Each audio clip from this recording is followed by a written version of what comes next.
พุทธานุภาพดำเนินรายการโดยพระธรรมกิติเมธีผู้ช่วยเจ้าวาดวัดราชาธิวาสวรวิหาร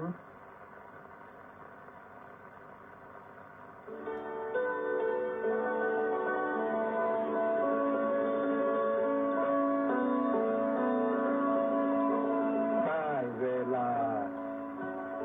มาฟังพุทธานุภาพ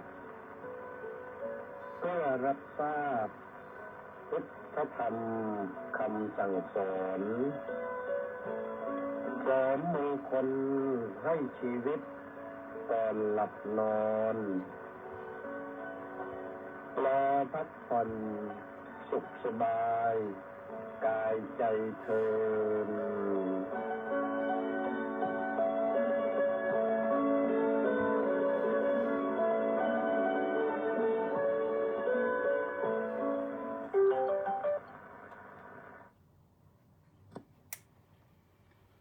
อะระหังสัมมาสัมพุทโธภะคะวาพุทธังภะคะวันตังอภิวาเทมิสวากขาโตภะคะวะตาธัมโมธัมมังนัมมัสสามิสุปฏิปันโนภะคะวะโตสาวกสังโฆสังฆังนะมามิขอถวายความนอบน้อมแด่พระรัตนตรัยขอคารวะพระเถรานุเถระเจริญสุขเจริญพรท่านสาธุชนผู้ฟังทุกท่าน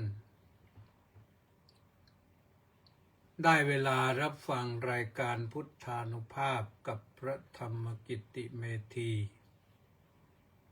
ผู้ช่วยเจ้าอาวาสวัดราชาธิวาสวิหารเจ้าคณะภาค17-18ธรรมยุทธวันนี้ก็มาพบกันที่วันศุกร์สุดสัปดาห์ที่24ตุลาคมพระพุทธศักราช2568ขึ้น3ค่ำเดือน12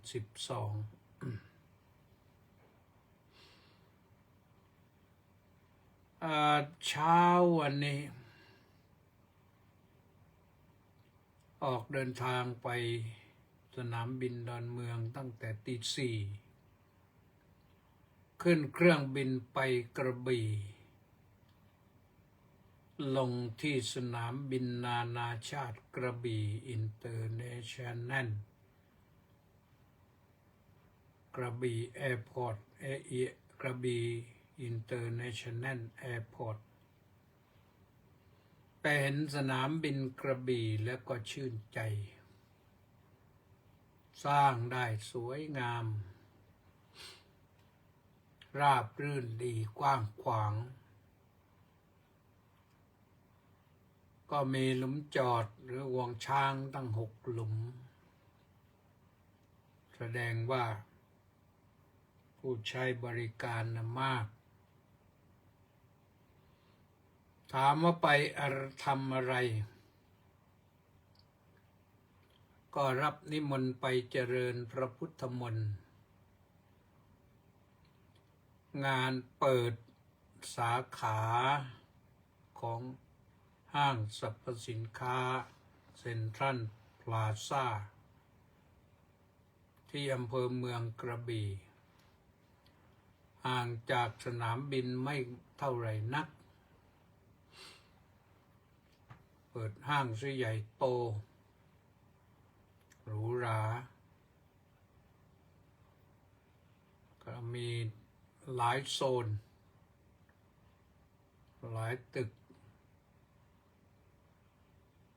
ทำไม่สูงไม่ขึ้นสูงนะทำชั้นเดียวแต่ว่ากว้างขวางพื้นที่พอใช้น่ายินดี ไปทำหน้าที่เป็นหัวหน้าสงฆ์เจริญพระพุทธมนต์แล้วก็มีประธานสงฆ์ก็คือเจ้าประคุณสมเด็จพระมหาวชิระมงคล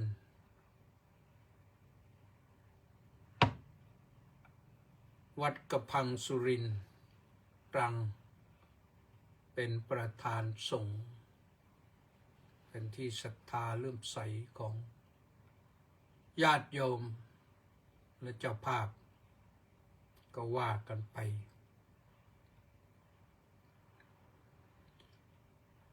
ก็ออกตั้งแต่ตี 4ต้องตื่นก่อนตี 4นะแล้วก็ไปเครื่องขึ้นจากดอนเมืองก็6:25 นาทีต้องไปให้ทันกำหนดก็เขากำหนดไว้ให้ถึงสนามบิน1.5 ชั่วโมงก่อนเครื่องขึ้นเขากำหนดไว้อย่างนั้นก็หมายความว่าตี 5ก็ต้องถึงแล้วแต่ก็ไปถึงก่อนแหละเพื่อความสบายใจเดี๋ยวเพื่อนไปขวางทางตรงไหนไปไม่ได้ก็ไปนี่ไปแล้วก็ทำหน้าที่ เจริญพระพุทธมนต์เสร็จเรียบร้อยประพรมน้ำพระพุทธมนต์เรียบร้อยแล้วก็ฉันเพลเข้าไปพาไปฉันหมาวันนี้ฉันหมาล่าได้ MK เราก็ไม่คุ้นชินก็ฉันไปนั่นแหละนะเขาฉันได้เราก็ฉันได้เสร็จเรียบร้อยพกท้องหิวมาเพราะเขาไม่มีข้าวสวยเหมือนเราแต่ก็อยู่ได้นะถึงตอนนี้ก็ยังอยู่ได้ยังไม่ได้ต้องเติมอะไรพิเศษว่าแต่ว่าบอกขึ้นเครื่องขึ้นเครื่องสักบ่าย3:40ไปด้วยไทยไลออนกลับด้วยแอร์เอเชียก็ปรากฏว่าเครื่องขึ้นจากสนามบินได้นิดหน่อยหลับนิ่งเลยมาไกลเลยไม่รู้ถึงไหนเพราะอยู่บนท้องฟ้าแต่ที่ตื่นเพราะไม่รู้ใครปลุกรู้สึกไปว่าเหมือนใครมาจับไหล่สองข้างปลุกก็เลยตื่นไม่รู้ว่าเครื่องมาเจออากาศแปรปรวนหรือเปล่าครึมคร่ำก็อาจจะเป็นได้ก็ตื่นขึ้นมาก็นั่งดูเมฆก็ค่อนทางแล้วแหละเกือบจะลงแล้วนะแล้วสักพักหนึ่งเขาประกาศว่าเครื่องจะลงแล้วก็เลยไม่ต้องหลับแล้วทีนี้มาถึงเขาก็ไม่มีหลุมจอดไม่รู้เป็นอย่างไรไทยแอร์เอเชียนะก็ไปจอดกลางสนามก็ดีเพราะว่าจอดแล้วเขาก็เอารถชัตเติลบัสรถที่วิ่งในสนามบินหรือวิ่งเฉพาะทางเขาเรียกชัตเติลบัสแม้แต่รถจากดอนเมืองไปสุวรรณภูมินะวิ่งเฉพาะทางนี้ห้ามออกไปทางอื่นนี่เขาก็เรียกว่าชัตเติลบัสก็ในที่สุดก็มาส่งถึงประตูห้องผู้โดยสารขาเข้า รอลูกศิษย์อยู่พักหนึ่งเนื่องจากว่าตอนเช็คอินไปเช็คด้วยกันแต่ว่าเจ้าหน้าที่ก็จัดการให้พระอาจารย์นั่งแถวหน้าแถวสองแต่ลูกศิษย์โน้นก็ให้ไปนั่งท้ายสุดนั่นแถว31นั่นเพราะฉะนั้นพอลงรถนี่มันต้องใช้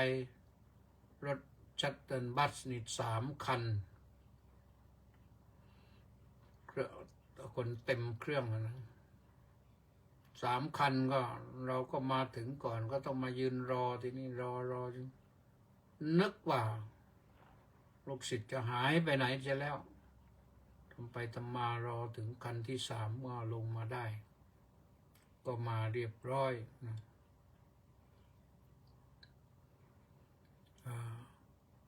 มาถึงก็อัศนีศรีนุ่นเอารถตู้ไปรับวิ่งกลับวัด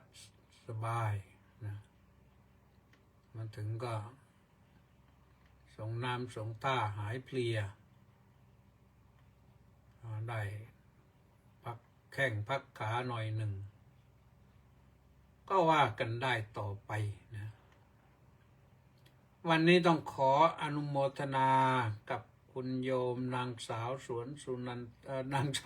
นันทาเกษรพร้อมด้วยคณะทำบุญกฐินเมื่อวันที่18นั่นแหละโอนปัจจัยมาเข้าที่บัญชีนี้ก็อนุโมทนาด้วยแหละยังไม่ได้ส่งให้เนี่ยเดี๋ยวพรุ่งนี้จะส่งให้ส่งเข้าบัญชีวัดนะคณะมีหลายคนเดี๋ยวต้องจัดการด้วยวันนี้2 วันนี้ไม่ว่างเลย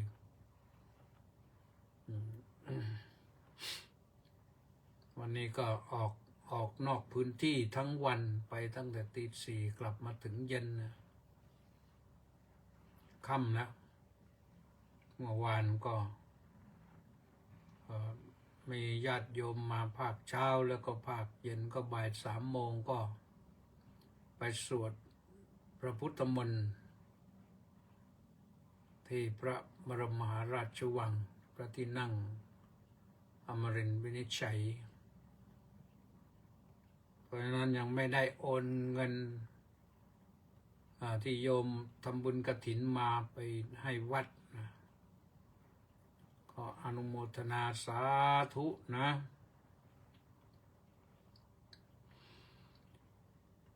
แล้วก็อนุโมทนากับอังเกิลน้อยไม่ใช่อังเกิลหุ่นนะอังเกิลน้อยนะพร้อมด้วย FC อีก663 คนออนไลน์เข้ามาวันนี้ติดตามฟังอยู่อนุโมทนาสาธุนะยังมีอะไรอีกก็มีดูต้องลองดูผู้ที่ติดตามมาก็วันนี้พอจะกลับเดินออกกลับมาเจอน้องสาวหนูปานลักษณะวิลาศเขาเป็นรองผู้อำนวยการโรงเรียนทุ่งใหญ่วิทยาคมอยู่ก็พาลูกศิษย์ไปชมกิจกรรมเปิดห้างเทนชั่นกระบี่ด้วยแต่เขาไปถึงเราก็ออกกลับและช่วงนั้นก็ประมาณบ่ายใกล้ๆบ่าย3 โมงนะก็เจอกันก็เลยทักทายหน่อยเจอคุณโยมเจลี่ด้วยสุราษฎร์ธานีก็ไปร่วมด้วยพอเราขึ้นเครื่องกลับนี่ก็ปรากฏว่าเห็นเครื่องบินท่านนายกไปปฏิบัติภารกิจที่จังหวัดกระบี่ทราบข่าวว่าไปร่วมพิธีเปิดด้วยแหละนะเปิดห้างแต่ว่าไปราชการก่อน ก็เอาแหละนั้นก็ว่ากันไปงานชาวบ้านแม่ขาดงานราชก็แม่เสียก็ว่ากันไปนะใครๆก็อยากใช้ วันนี้มีสมศรีลักษณะบิลาศมาแล้วมณีแสงจันทร์น้อมกราบนมัสการสาธุสาธุสาธุเจ้าข้าสาธุสมศรีก็ประโยคเดียวกันน้อมกราบนมัสการสาธุสาธุสาธุเจ้าข้าสาธุหนูปานลักษณะวิราชก็มาแล้วเหมือนกันน้อมกราบนมัสการสาธุสาธุสาธุเจ้าข้าสาธุเล็กวังบุรพานุกูลแก้วสุขก็บอกว่ากราบสาธุครับสาธุแล้วก็มีใครอีกหนูปานบอกว่ารับชมอยู่เนาะต้าสิทธิมงคลบอกว่านมัสการสาธุครับสาธุเจโสนครสวรรค์กราบสาธุสาธุสาธุสาธุสาธุสริตพงษ์เทศบำรุงสาธุครับพระอาจารย์ด็อกเตอร์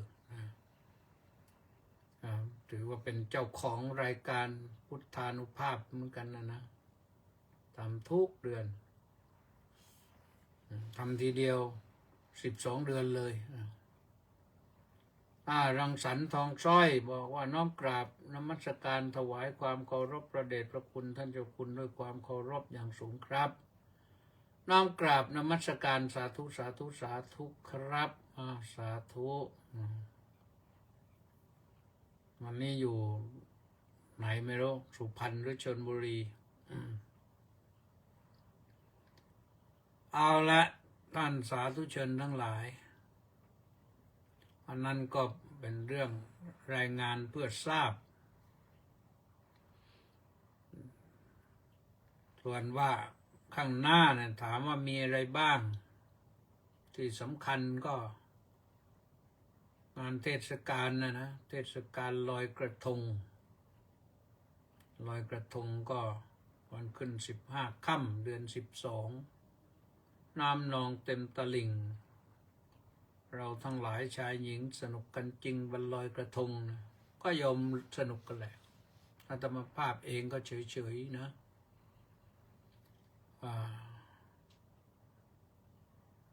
ก็ไปสะเดาะกันแล้วไปสะเดาะเคราะห์กันลอยกระทงในสะเดาะเคราะห์ใครมีเคราะห์มากก็ไปลอยน้ำเสียหน่อยแต่ถ้าให้ดีนะต้องลอยเคราะห์ด้วยน้ำคือธรรมะนะชำระกายใจให้สะอาดอันนั้นจะดีที่สุดนะเฉลิมบรรณัสโนไทยบอกว่าน้อมกราบถวายความเคารพอย่างสูงครับสาธุส่วนรังสรรค์ทองจ้อยบอกว่า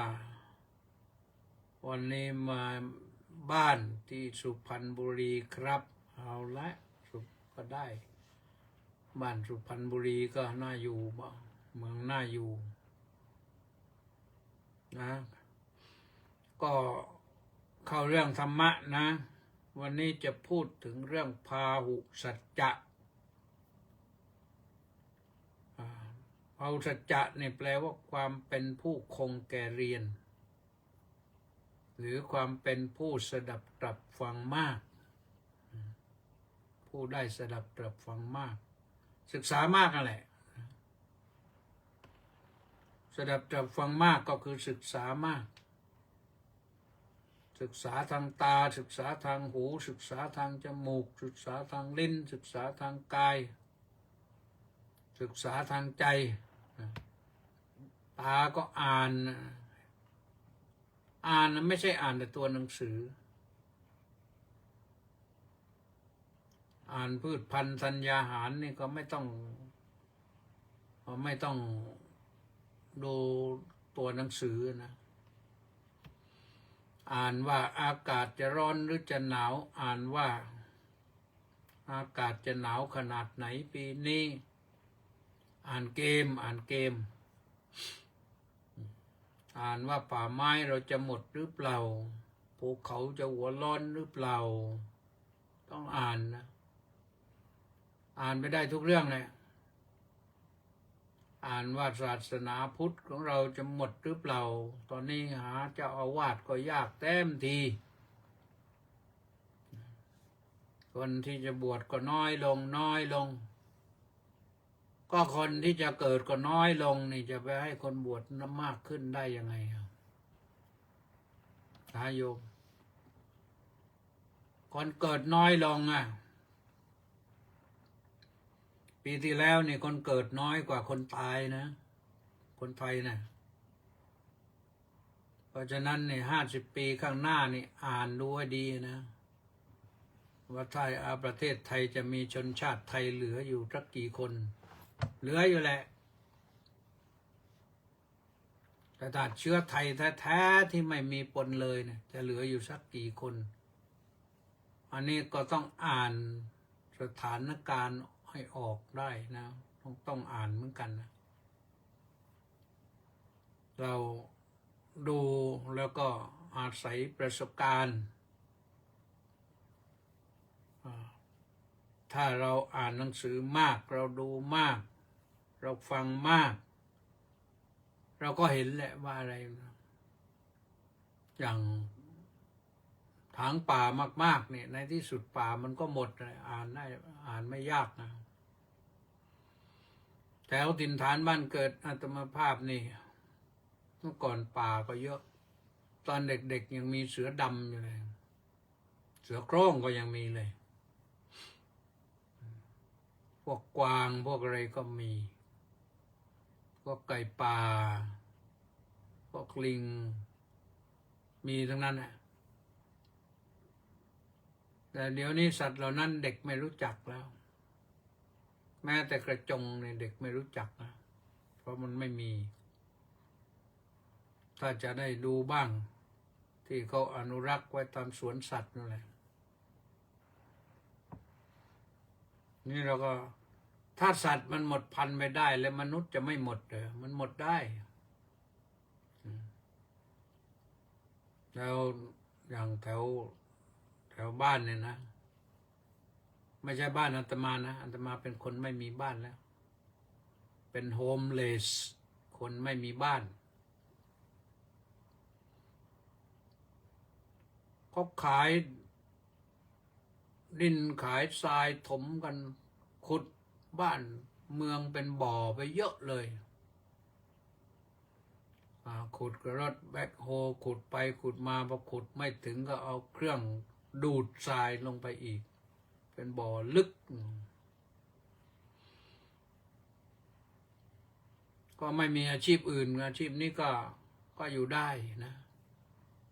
อาชีพขายทรายดูดทรายขายเพราะแถวนั้นก็เข้าใจก็แน่นอนนะเมื่อก่อนมันเป็นหาดทรายสมัยเป็นทะเลอยู่ตอนนี้เป็นพื้นหมดแล้วทะเลที่ไม่ตรงนั้นไม่มีภูเขาเลยมีแต่หาดทรายตอนหลังก็ต้นไม้ขึ้นเต็มโค่นไม้หมดในที่สุดก็ไม่มีอะไรเหลือก็ดูดทรายขายก็ทรายถมสร้างบ้านไอ้ที่เป็นทุ่งเป็นนาก็พาไปถมให้เป็นบ้านหมู่บ้านขึ้นมาไอ้ที่สูงอยู่แล้วก็ดูดให้มันเป็นบ่อไปจนกระทั่งว่าต่อไปคนก็ไม่มีที่อยู่แต่คนไม่มีที่อยู่นี่ไม่น่าหนักใจหรอกเพราะว่ามันไม่มีคนจะอยู่แล้วคนหายไปหมดหายไป1ตาย2ไม่เกิดแล้วคนจะมาจากไหนตอนพระก็หายากโยมพระหายากอย่างนี้บวชมาสักคนก็โอ้ยอยู่ไม่รู้เป็นพระหรือเปล่าเนี่ยก็ทำให้หน้าห่วงเหมือนกันเลยนะ แต่เพียงแค่ว่าน่าห่วงแต่ไม่ได้ห่วงนะเพราะว่ามันเป็นเรื่องปกติธรรมดาหมดก็คือหมดนะหมดก็คือหมดถ้าหมดพระนี่ประเทศไทยในหมดพระก็พร้อมๆกับหมดโยมแหละนะนี่พูดถึงกองแก่เรียนนะท่านสาธุชนทั้งหลายเราต้องเรียนรู้ทุกเรื่องลมฟ้าอากาศก็ต้องเรียนรู้แดดฝนก็ต้องเรียนรู้ลมฟ้าอากาศมันจะหนาวไม่หนาวแดดฝนจะมากฝนจะน้อยในตอนนี้ฝนตกภาคใต้อยู่แต่ฟังทางกรมอุตุนิยมวิทยาทุกวันเนี่ยเขาบอกว่าร้อนแหละภาคใต้ฝั่งตะวันออกตั้งแต่สุราษฎร์ธานีลงไปนครศรีธรรมราชสงขลาไปถึงปัตตานียะลานราธิวาสฝนตก 70% บ่อยนะ 70% มากนะอาจจะตกถึงหนักมากถึงขนาด100 มิลลิเมตร120 มิลลิเมตร80นี่ก็หนักแล้วนะ80 มิลลิเมตรก็หนักแล้วเพราะฉะนั้นก็ถ้ายังอยู่ก็ต้องศึกษาให้เข้าใจแล้วก็ระมัดระวังอย่าสรุปเอาเองว่าโอ้ยไม่เป็นไรไม่ได้นั่นประมาทนะประมาทอย่าประมาทกับลมฟ้าอากาศกับแดดกับฝนศึกษาเราแล้วก็ศึกษาคนอื่นด้วยศึกษาประเทศอื่นด้วยว่าเขาอยู่กันอย่างไรแม้เราไม่ได้ไปเราก็ฟังข่าวเอาติดตามฟังข่าวอ่านสื่อโซเชียลก็อ่านข่าวต่างประเทศบ้างเราก็จะได้รู้ข่าวต่างประเทศข่าวการศึกษาข่าวเรื่องประชากรข่าวเรื่องเขากองกันรู้ไว้หมดอะดีรู้ไว้ใช่ว่าใส่บาแบกหามแต่ถ้ารู้แล้วรู้จักคัดสรรกลั่นกรองรู้จักวิเคราะห์รู้จักสังเคราะห์อันนั้นดีกว่านะหมายความว่าไงถ้าวิเคราะห์หมายความว่าวิเคราะห์ว่ามันเป็นจริงได้ไหมมันเป็นอย่างไรส่วนสังเคราะห์นั้นเมื่อวิเคราะห์ออกมาแล้วก็มาสังเคราะห์ว่าไอเหตุการณ์อย่างนี้เราจะแปลสภาพมันได้ไหมจะกลับร้ายให้กลายเป็นดีได้ไหมนั่นลักษณะที่สังเคราะห์ถ้าเราสามารถรู้เท่าทันแล้วมาแปลงใช่อย่างนั้นนะแปลงร้ายให้กลายเป็นดีได้ก็ถือว่าเราไม่เสียทีคงแก่เรียนนะภาวุสัจจะนี่เป็นมงคลชีวิตนะท่านสาธุชนทั้งหลายภาวุสัจจังเอตัมมังกลมุตตมังภาวุสัจจะนั่นเป็นมงคลนั้นสูงสุดกับชีวิตเอตังมังกลมุตตมังเอตังนั่นมังกลังมงคลอุตตมังสูงสุดนะภาวุสัจจะนั่นเป็นมงคลนั้นสูงสุดมงคลที่ไหนมงคลก็ชีวิตถ้ามงคลแปลว่าอะไรมงคลแปลว่าก้าวหน้าทางแห่งความก้าวหน้าถ้าว่าไปเจริญพระพุทธมนต์ก็นึกทำไมญาติโยมเขาลงทุนทำอย่างนี้ได้เพ ราะเขาศึกษานะก็ศึกษาวิเคราะห์แล้วก็สังเคราะห์แล้วก็แปรปรวนเปลี่ยนแปลงทำให้มันเป็นสิ่งใหม่ขึ้นมาคนก็นิยมใช้นะเขาก็เจริญได้กำไรชิ้นละ1 สตังค์เนี่ยถ้า100 ชิ้นก็ได้1 บาท1,000 ชิ้นก็ได้10 บาท10,000 ชิ้นก็ได้100 บาทแล้วนี่มันได้ไปอย่างนั้นเพราะฉะนั้นพอก็ขายเป็นล้านชิ้นนี่เงินล้านมันก็เข้ามาไม่ต้องเอามากเอานิดหน่อยแต่เขาไม่เอาแค่นั้นหรอกก็ได้ชิ้นละ1 บาท 2 บาทกำไรเนี่ยว่าคนมากวันนี้คนไปเยอะนะขากลับมานี่พอแบบบ่ายๆนี่เห็นคนเต็มแล้วช่วงนายกรัฐมนตรีไปที่ห้างนี่ไม่รู้มากขนาดไหนเราสร้างมงคลชีวิตให้แก่ตนด้วยการศึกษามากสดับตรับฟังมากทำตัวให้เป็นผู้คงแก่เรียนดูอะไรก็ให้มันเกิดประโยชน์ฟังอะไรก็ให้มันเกิดประโยชน์ได้กลิ่นอะไรก็ให้เกิดประโยชน์ได้ลิ้มชิมรสอะไรก็ให้เกิดประโยชน์ร่างกายได้สัมผัสอะไรก็ให้เกิดประโยชน์แก่ชีวิตของเรามันจะเกิดไม่เกิดแก่ชีวิตของเราก็อยู่ที่เราอยู่ที่เราอยู่ที่เราที่จะอะไรจะวิเคราะห์ศึกษาแล้ววิเคราะห์พระนี่จริงๆทุกรูปนะถ้าเรียนบาลีเนี่ยถ้าในหัดวิเคราะห์ศัพท์นั่นวิเคราะห์ศัพท์มาอย่างนี้เป็นอย่างนี้อย่างนี้พาหุสัจจะอย่างนี้ที่จริงมาจากคำว่าพหุแปลว่ามากสัจจะเนี่ยมันศัพท์เดิมทีมันไม่ใช่อย่างนี้อีกรูปหนึ่งก็คือพหุสุตะ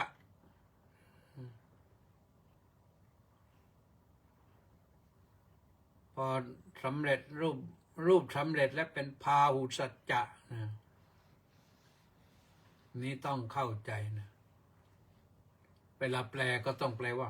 ความเป็นผู้สดับตรับฟังมากหรือความเป็นผู้คงแก่เรียนจากพหุสุตะมาเป็นพาหุสัจจะนี่นะแล้วเอามาใช้ได้หลายอย่างนะในทางภาษาได้หลายอย่างเพราะฉะนั้นการได้ศึกษามากนี่มันดีแม้แต่การท่องเที่ยวนี่ฝรั่งก็เที่ยวกันเยอะไปกระบี่วันนี้นี่ขากลับนี่ว่าเครื่องเต็มเลยประมาณ190 ที่นั่งมั้งเครื่องนั้นAirbus 320ประมาณ190 ที่นั่งคนเต็มเลยทำให้ลูกศิษย์ต้องเป็นห้อยไทยที่เขามาเนี่ยเขามาศึกษานะมาพักผ่อนแล้วก็มาศึกษาด้วยจะเห็นว่าฝรั่งเนี่ยเขาไปไหนแล้วก็เขามีเครื่องไม้เครื่องมือที่จะไปเก็บข้อมูลไปเยอะเลยทำให้เขาได้อะไรเยอะพอกลับไปบ้านก็อาจจะไปเขียนหนังสือขายก็ได้พอเขียนหนังสือแล้วก็เป็นลิขสิทธิ์ของเขาเยอะแยะนะนี่ฝรั่ง เดี๋ยวนี้ไม่น้อยนะที่มาเมืองไทยแล้วไม่ยอมกลับ ไม่ยอมกลับก็ทำยังไงอะวีซ่าก็ขาดพาสปอร์ตก็หมด ก็แอบทำก็จะอยู่เมืองไทยนานๆก็อยู่เป็นเจ้าของกิจการผิดบ้างถูกบ้างเยอะแยะนะข่าวก็ออกมาว่าที่ฝรั่งมาใช้คนไทยเป็นก็เรียกว่าเป็นนอมินีหัวโป้อาจจะไม่ต้องลงทุนเลยแต่มีชื่อว่าเป็นผู้ลงทุนด้วยเป็นมีชื่อเป็นผู้ลงทุนหลักเลยซื้อที่ดินก็ได้สร้างร้านสร้างโน่นสร้างนี้มาค้าขายก็ได้มันก่อนนี่ได้ยินอะไรมาตั้งศูนย์ให้เช่ารถที่ไหนแล้วไม่รู้ปากใต้แหละให้เช่ารถมอเตอร์ไซค์ฝรั่งทำได้คือเขาไม่อยากกลับบ้านอยู่บ้านเราแล้วมันดีนะเพราะฉะนั้นการที่จะได้สดับตรับฟังมากเนี่ยต้องเป็นคนชอบฟังมันง่ายดีไม่เมื่อยตานะฟังนี่ไม่เมื่อยตาขยันฟังไปฟังเดี๋ยวนี้เครื่องมือที่จะให้ฟังก็เยอะ YouTube นี่มีให้ฟังเยอะแยะเลยธรรมะนี่มากเลยไม่รู้กี่ร้อยกี่พันลีลาการสอนธรรมะเนี่ยเยอะมากครูบาอาจารย์ประเภทไหน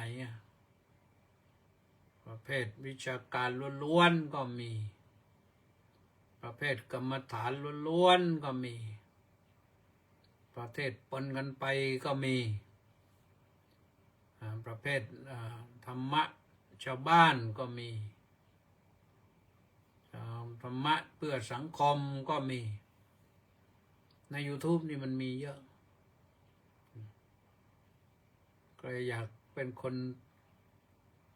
พาหุสัจจะสดับตรับฟังมากนะก็เอาเลยนะอย่าใช้มือถือแต่เรื่องอะไรก็ไม่รู้นะเล่นเกมบ้างอะไรบ้างการพนันออนไลน์บ้างมันพาให้เสื่อมต้องชอบฟังขยันฟังแล้วเปรียบเทียบระหว่างเรื่องที่ฟังกับเรื่องที่ฟังมาแล้วเปรียบเทียบกับตัวเราเองด้วยฟังแล้วเปรียบเทียบว่าตัวเราเองมันได้ไหมอย่างนั้นนะตัวเราเองทำได้บ้างไหมถ้าได้ดีกว่าก็ดีหาธรรมะที่เก่งกว่านั้นอีกได้ต้องขยันอ่านคนไทยเราอ่านหนังสือน้อยคนหนึ่งไม่กี่บรรทัดต่อเดือนโดยซ้ำไปอ่านให้มากอาตมาภาพเองนี่ตอนเด็กๆนะตอนประถม4หรือจบแล้วประถม4นี่ก็ยังอ่านหนังสือพิมพ์นะสมัยนั้นอ่านหนังสือพิมพ์แต่ว่าไม่ใช่หนังสือพิมพ์ที่เขาได้ไปจำหน่ายอะไรหรอกหนังสือพิมพ์กระดาษห่อของบางทียังนึกจำได้ว่าตัวเองเราเอาหนังสือพิมพ์แต่บทความอะไรที่เขาเขียนแล้วเราชอบนะไปติดไว้ฝาผนังบ้านเลยจะได้อ่านซ้ำ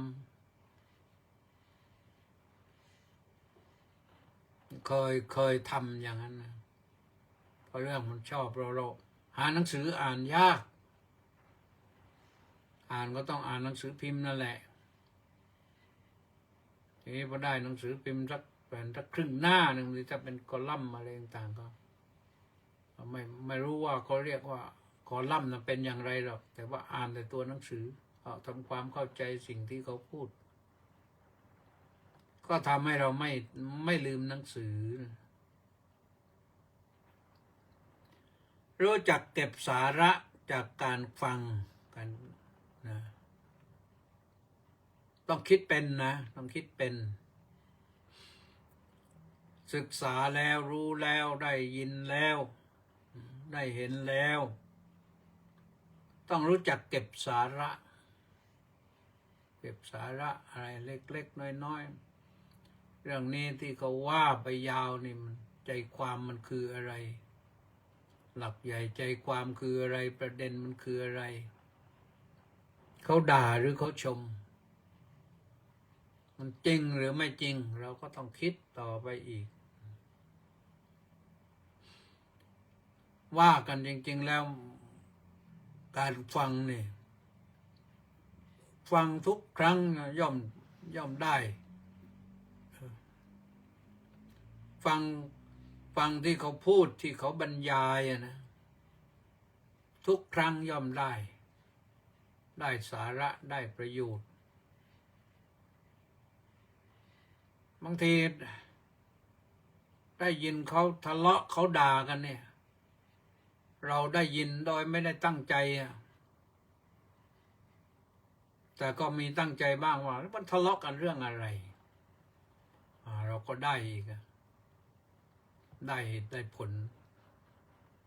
เราก็ตัดสินได้ว่าอันนี้มันถูกหรืออันนี้มันผิดนะเมื่อฟังเก็บสาระนี่ก็ต้องอย่างที่ว่าแล้วนะต้องรู้จักวิเคราะห์นั่นคือแยกแยะให้เห็นเป็นชิ้นอย่างเขาวิเคราะห์ศัพท์นี่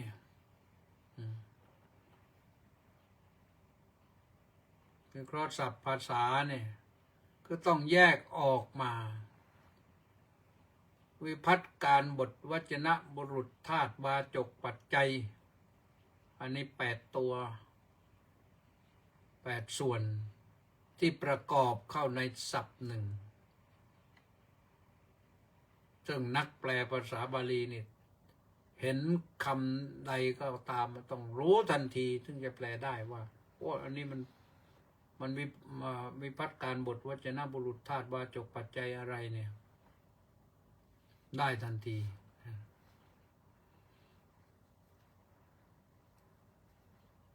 ถ้าวิเคราะห์ไม่ออกมันก็ไปไม่ถูกแปลไม่ถูก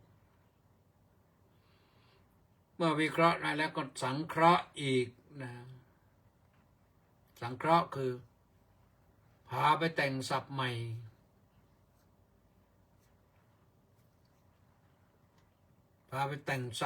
ให้มันใช้ประโยชน์ขึ้นมาได้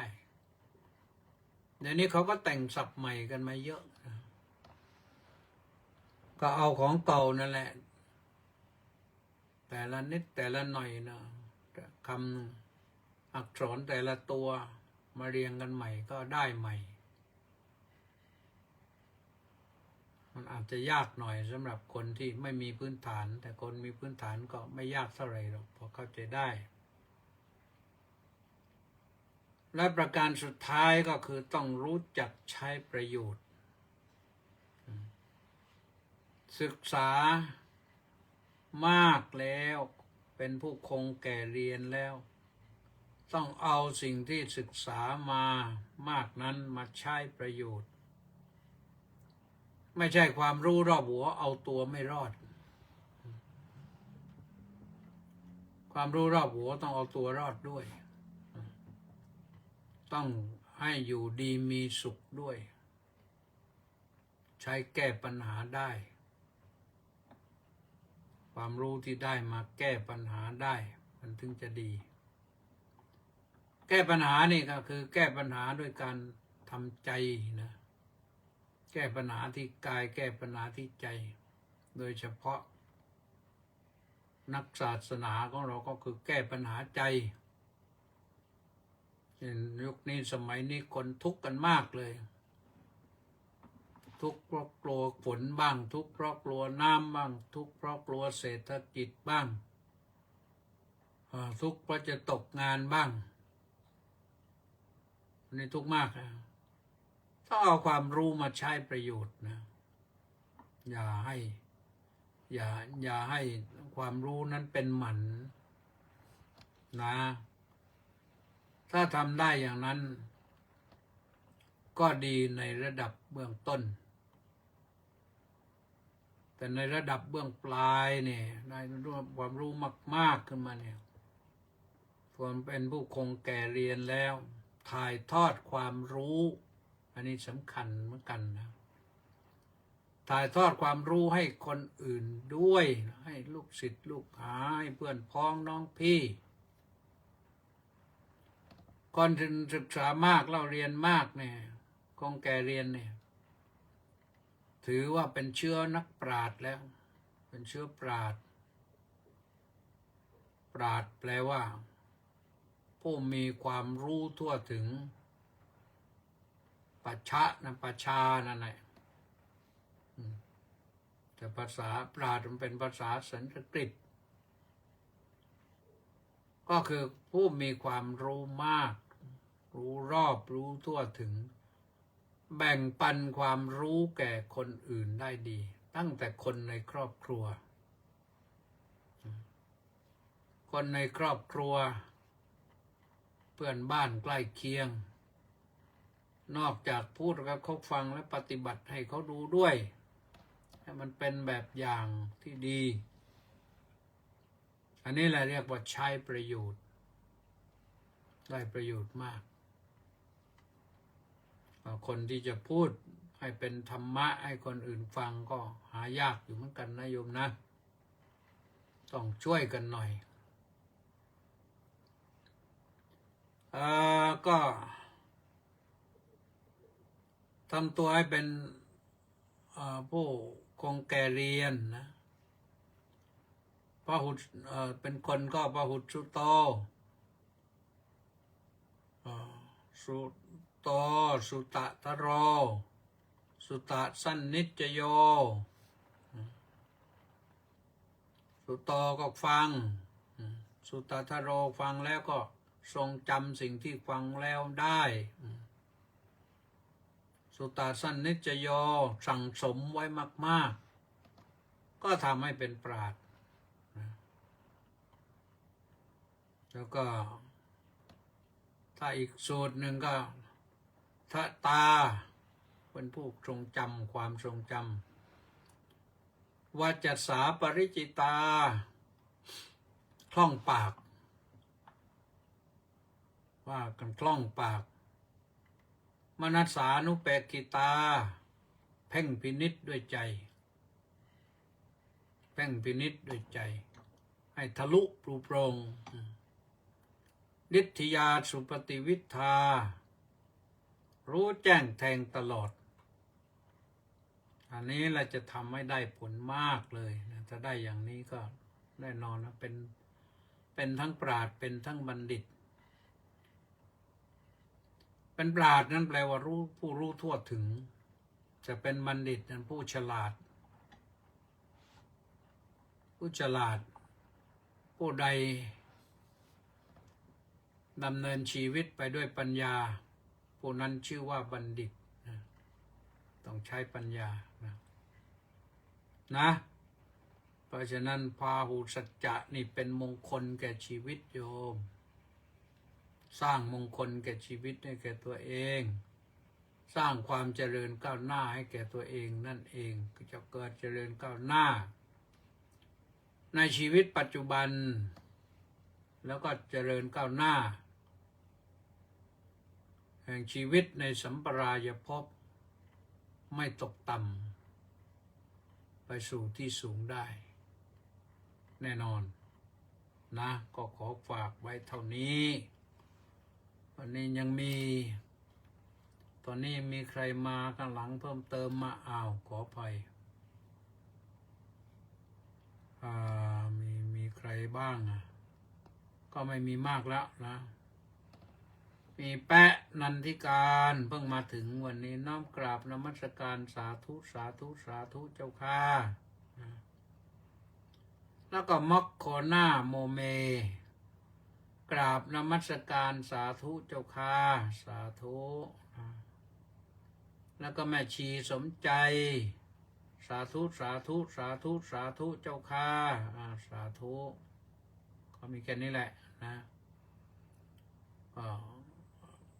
มีภาระก็ว่ากันไปไม่มีภาระก็มาฟังวันนี้ก็หมดเพียงเท่านี้ก็อย่าลืมนะแชร์บ้างถ้าแชร์ไม่เป็นก็ถามเพื่อนบ้านเพื่อนใกล้บ้านใกล้เรือนเคียงว่าก็แชร์ยังไงเนี่ย